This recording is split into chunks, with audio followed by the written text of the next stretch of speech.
Welcome back to Pagitt Radio 1021 on June 6th. Hey, this is our first broadcast in our fourth, I don't know what it is, meteorological season, our fourth season of weather around here. I don't know what you call that. Somebody probably knows.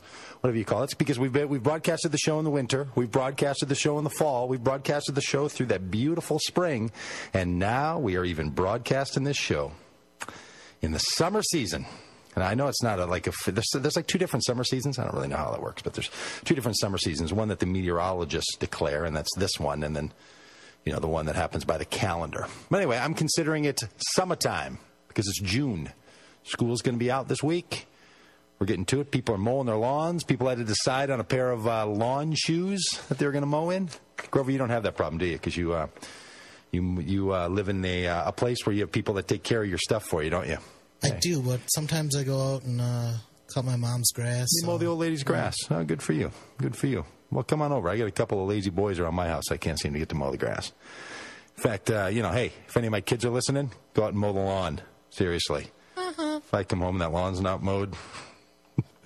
Hey, I want to talk a little bit about this whole issue of fear. I call this religious radio. That's not quite right. And one of the reasons I call it religious radio is because we like to talk about topics of religion in the most broadest and most helpful and most incorporating sense. But I also say that it's not right because, we're not just pushing one religious agenda. We're trying to talk about religion in positive ways. We're trying to get to know people. We're trying to be a personal conversation as well as a religious conversation. And one of the things that happens in religion is that religion tends to make its mark off of fear. Right? And there's this whole notion going on in the religious world that fear sells. And here's the thing. I'm not blaming religious people for this. It's a cultural thing that fear sells. And I think we need, as a people of positivity, as a people of beauty, as a people of creativity, we need to say, look, there are certain things you ought to be worried about, but we just got to stop this entire culture of constant fear. Right? And it works. It works because the human being is designed to deal with fear. Because that's how the human race has stayed alive. That's how people have moved along in the world. That's how fear is what helps people stay safe, right? You realize there's something of danger in the world, and you don't want to be affected by it, so you have a fear response. So built into us, built into our biology, built into our psychology, built into our mere essence is the ability to respond to fear. So it's a good thing. It's a good thing that there's certain times that we find ourselves afraid. But if you live in a culture that is constantly pushing fear, what happens is you end up living in a physically unhealthy way and an emotionally unhealthy way because your fear responses are always going off. And look, I know there are times when bad things happen to people and they could be prevented and we should do something about them. For sure. But we waste all this time and energy on being afraid of things that we shouldn't be afraid of. And I would just want to put out a call to all my religious friends, people who run religious organizations and institutions as I do especially. Hey, let's not try to make our living off of fear, either by pushing fearful ideas on people or by trying to help people respond to this fear culture by protectionism. I mean, this just comes up all the time, right? Every time I lock my car and I hear that little beep beep. Well, actually, I locked the car that my wife and I are borrowing, sharing, and I hear the beep beep beep. I'm like, yeah, I just hate it that I lock my car. I don't even like it that I lock my car. I mean, really, what's in my car that somebody's going to take? I don't leave much in there. Sometimes I leave a bag of some valuables. I just don't want the quick and easy one. But most of the time, I'm locking it up because somehow I think people are wandering around and they're going to steal my car. Now, somebody can call in and go ahead and give me a call here at 952-946-6205. Be glad to talk to you about this if you actually, have those bad theft things happen. But it happens there. Yesterday at the garage sale, we're trying to sell these little things for $1 still in their packages for joggers. And there's a picture of a woman jogging on it, and it's a little siren button you can push. It'll make a screeching, loud siren sound. And I thought, you know what? It simultaneously protects you and makes you more fearful. Like, ready to go jogging, got my shoes on, got my headband on, put my ear pods in, and let me grab my safety ringer. So then do we have that audio clip, Grover? Yeah, I can lean into this one. Yeah. All right. So then I'm watching television last night, and we tried to watch this movie called It's Complicated with Meryl Streep and Alec Baldwin. Terrible move.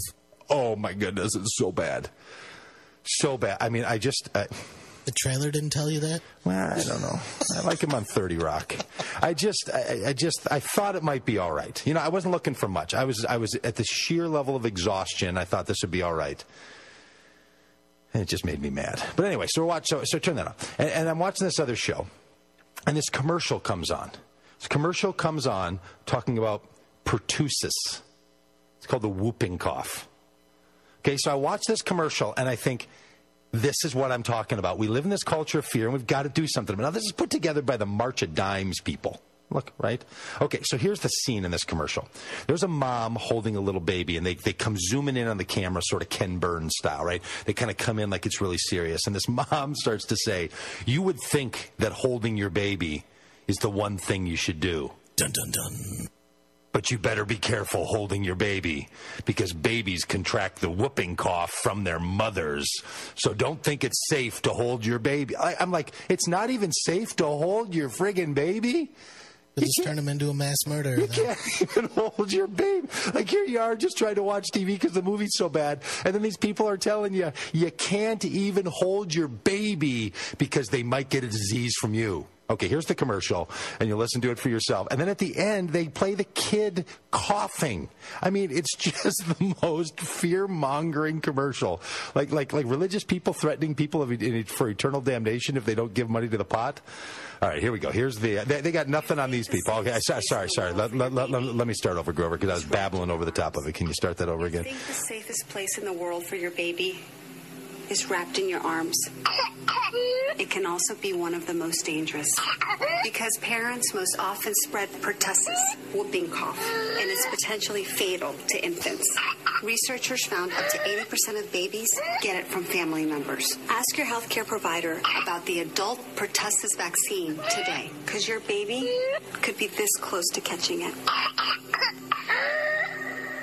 I'm telling you, that is the worst commercial I have ever seen. Your baby could be this, and that baby with the whooping cough in the background? Sounded like a cat.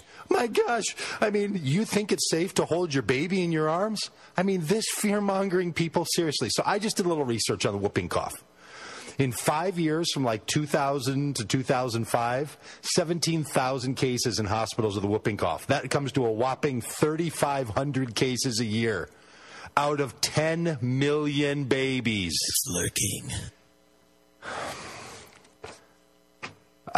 And it's all because they figured out a vaccine for parents. Now, look, there might be places, and maybe someone's child's died of whooping cough, and I'm not saying anything about that, but to put this commercial on and basically say, you think it's safe to hold your babies in your arms? Well, it could be the most dangerous place of them all. Come to us for the solution so you can hold your baby. In a world with whooping cough. So religious people, we got to rise above it. I'm telling you, it's our time. It's our call. Let's at least do our little part in the world to be those who tell a much better story. And to those who are suffering from whooping cough, best to you. Really sorry about that. Sorry your mama was holding you. Hey, Doug Pagitt Radio, religious radio. That's not quite right. We'll be back here with Carla Bourne-Hill after this. Never went down to Georgia. He was looking for a soul to steal. He was in a bind because he was way behind and he was willing to make a deal. When he came across this young man sawing on a fiddle and playing it hot, and the devil jumped up on a hick.